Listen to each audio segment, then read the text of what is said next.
Assalamualaikum warahmatullahi wabarakatuh. Perkenalkan, saya Dinata Kurnia Putra dengan NIM C1C021081 akan mempresentasikan materi yang berjudul Perhitungan PPh Pasal 21, Gaji Bulanan, Mingguan, Bonus, dan Rapel.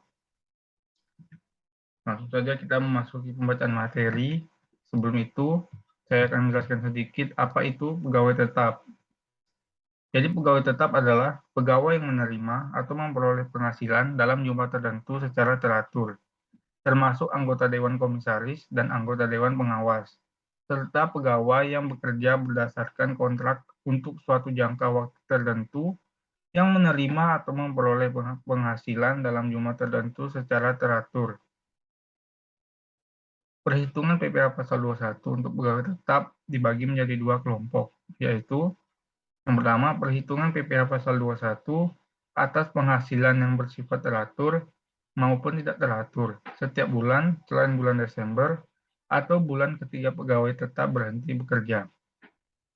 Yang kedua, perhitungan PPh Pasal 21 yang harus dipotong pada masa pajak terakhir.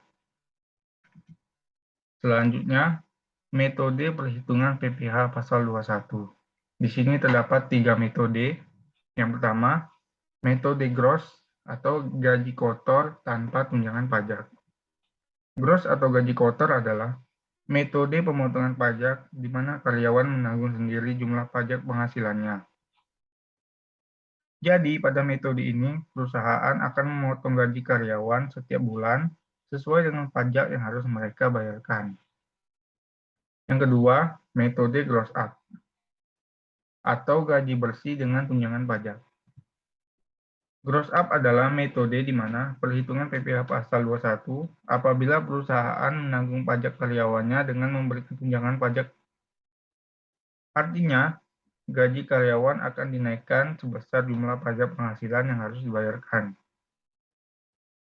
Yang ketiga, metode net atau gaji bersih dengan pajak ditanggung perusahaan. Net adalah metode di mana pemotongan perusahaan menanggung penuh pajak karyawannya. Pada metode ini, karyawan tidak akan dipotong pajak lagi. Selanjutnya, perhitungan PPh Pasal 21 untuk karyawan tetap yang menerima gaji bulanan. Di sini saya kasih contoh, Udin bekerja pada PT Makmur Jaya dengan memperoleh gaji per bulan Rp6.500.000 dan membayar iuran pensiun sebesar Rp150.000. Udin sudah menikah, tapi belum mempunyai anak.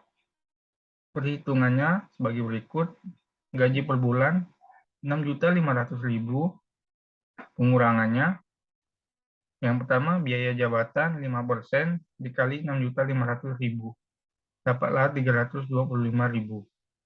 Dan yang kedua iuran pensiun sebesar Rp150.000, ditotalkan menjadi Rp475.000, dan untuk penghasilan neto per bulan Rp6.500.000 dikurangi Rp475.000, dapatlah Rp6.025.000. Penghasilan neto setahunnya 12 dikali Rp6.025.000, dapatlah Rp72.300.000.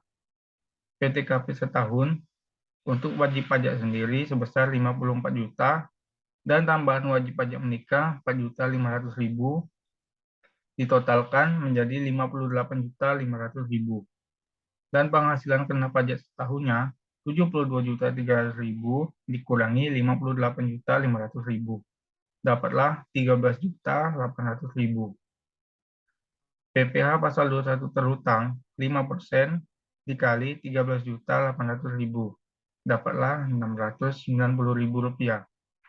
Dan PPh Pasal 21 per bulan Rp690.000 dibagi 12, dapatlah Rp57.500. Selanjutnya, perhitungan PPh Pasal 21 untuk karyawan tetap yang menerima gaji mingguan. Di sini saya kasih contoh, Dustin menikah dan memiliki satu anak, bekerja sebagai pegawai tetap di PT MLI dan menerima gaji yang dibayar mingguan sebesar Rp1.750.000. Untuk perhitungannya, gaji sebulan 4 dikali 1.750.000, dapatlah 7 juta. Pengurangannya, biaya jabatan 5% dikali 7 juta, dapatlah Rp350.000. Untuk penghasilan neto sebulan, 7 juta dikurangi Rp350.000, dapatlah Rp6.650.000.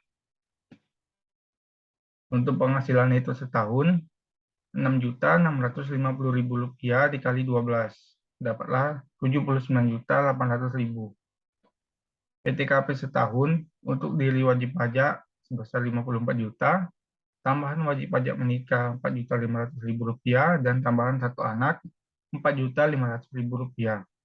Ditotalkan dapatlah 63 juta. Untuk penghasilan kena pajak setahun, Rp79.800.000 dikurangi 63 juta, dapatlah Rp16.800.000. PPh pasal 21 terhutang setahun 5% dikali 16.800.000, dapatlah Rp840.000. Untuk PPh pasal 21 sebulan 840.000 dibagi 12, dapatlah Rp70.000. Dan untuk PPh pasal 21 mingguan 70.000 dibagi 4, dapatlah Rp17.500. Selanjutnya, perhitungan PPh pasal 21 untuk karyawan tetap yang menerima gaji bonus. Tahapan perhitungan PPh pasal 21 atas penghasilan tidak teratur berupa jasa produksi, tantim, gratifikasi, tunjangan hari raya atau tahun baru, bonus, premi, dan penghasilan sejenis lainnya yang sifatnya tidak tetap dan pada umumnya diberikan sekali dalam setahun. Yang pertama, hitungan 1, menghitung PPh pasal 21 setahun atas penghasilan teratur ditambah dengan penghasilan tidak teratur. Hitungan kedua, menghitung PPh pasal 21 setahun tanpa penghasilan tidak teratur. Yang ketiga, selisih antara PPh pasal 21 menurut penghitungan huruf A dan huruf B adalah PPh pasal 21 atas penghasilan tidak teratur. Yang terakhir, perhitungan PPh pasal 21 untuk karyawan tetap yang menerima rapel. Apabila kepada pegawai tetap, di samping dibayar gaji bulanan, juga dibayar kenaikan gaji yang berlaku surut atau rapel, misalnya untuk 6 bulan, maka perhitungan PPh pasal 21 atas rapel tersebut adalah sebagai berikut. Yang pertama, menghitung kenaikan gaji sebulan, yaitu jumlah uang rapel dibagi dengan banyak bulan perolehan rapel tersebut, 6 bulan. Yang kedua, hitungan 1, menghitung PPh pasal 21 sebulan atas gaji sebelum ditambah kenaikan gaji. Yang ketiga, hitungan 2, menghitung PPh pasal 21 sebulan atas gaji setelah ditambah kenaikan gaji. Yang keempat, menghitung PPh pasal 21 atas kenaikan gaji sebulan, yaitu hitungan 2 dikurangi hitungan 1. Dan yang kelima, menghitung PPh pasal 21 atas uang rapel, yaitu jumlah bulan, 6 bulan dikalikan dengan hasil perhitungan huruf D. Demikian materi yang dapat saya sampaikan. Jika ada kesalahan, saya mohon maaf. Saya akhiri. Wassalamualaikum warahmatullahi wabarakatuh.